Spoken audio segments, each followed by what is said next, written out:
Tio, a guy who doesn't get a lot of respect or doesn't get maybe as much as he should, Crawford, is fighting now Shawn Porter. You Yes. know, people are crossing the street.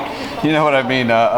Break down that fight for me. How does that play out? It's great. It's finally something that's actually sparking up at the 147 division. You know what I mean? Like in the welterweight division, that's good. We need that again. You know what I'm saying? Like we were gonna get it with Errol Spence, but things happened with his eye.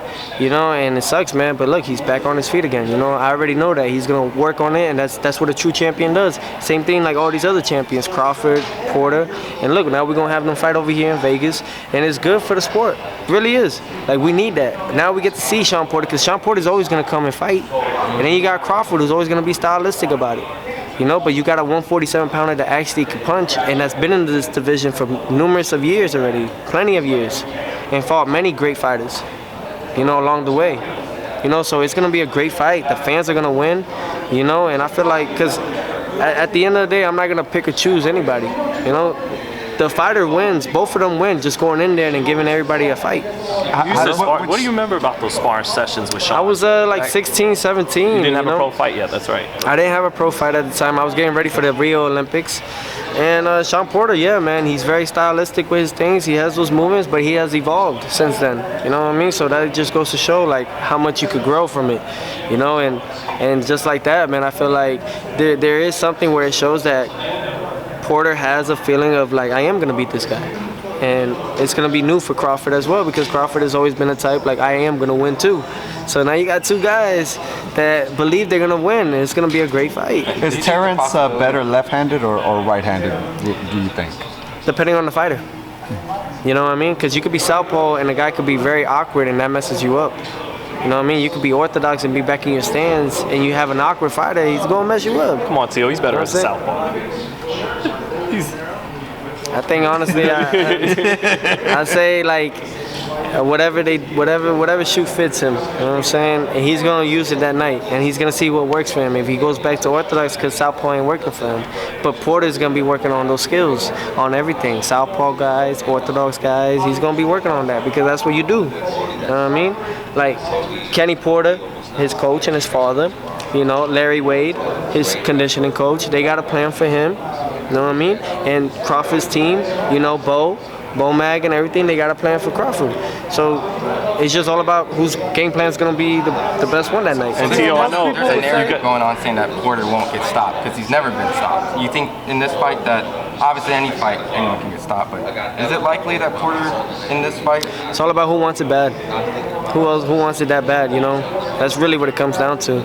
You know, Crawford could go and push and do what he got to do, because they say, you know, when he hurts you, he finishes, right? Right? True. Okay.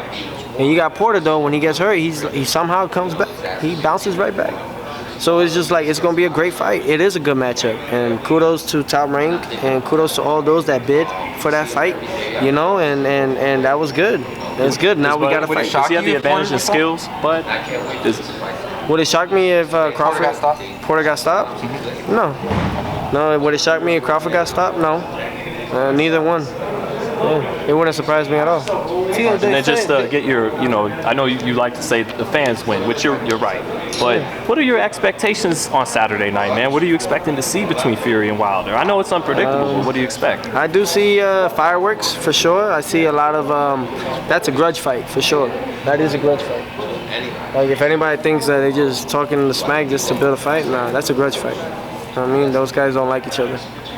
As a fighter going into a grudge fight. And it's a good match because Tyson got dropped real bad in the 12th round the first time. And then he stopped Deontay Wilder in the second fight. So it was, to be real, the trilogy is supposed to happen. You know, I mean, in reality. You feel like Deontay's going to be better this time, or maybe Fury, you know, as they say, took his soul in that second fight? Or do you think he'll be back and better?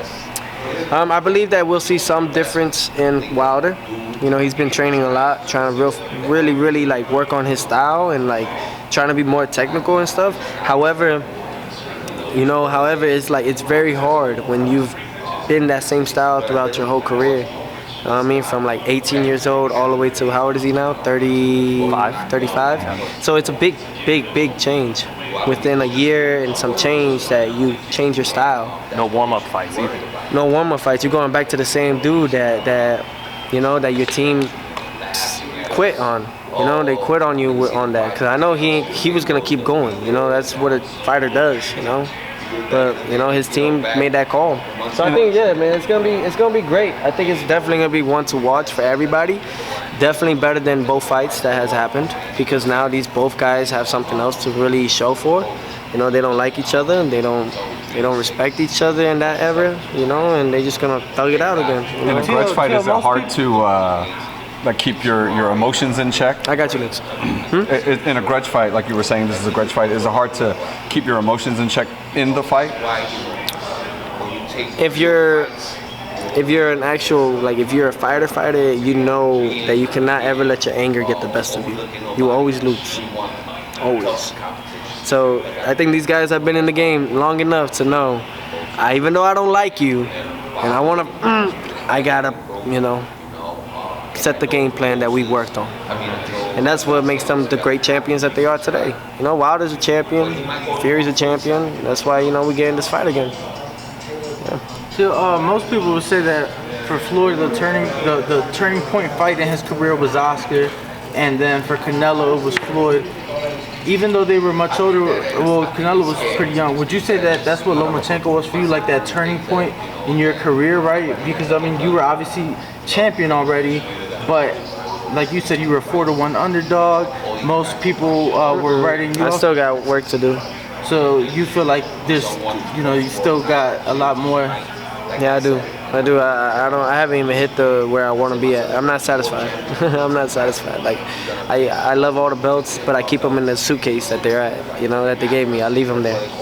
You know, because at the end of the day, it's like, you know, why am I gonna like show it? Like, yeah, I'm proud of my accomplishments, but now I gotta set there's another mountain, a bigger mountain that I gotta go and achieve. You know, that's the difference. What made the GOATs? They didn't stop after their first championship. You know what I mean? They didn't stop after their second championship. Or like billionaires, they don't stop after 1 billion. You know, they're at 200 billion and they still shooting for more. But in a successful way, they focus on their business. You know what I'm saying? We all are business. You guys are all business people. You know, you guys got your own business. So treat it that way, you know what I mean? And how you want to represent it. Do you want to represent it in a truthful way?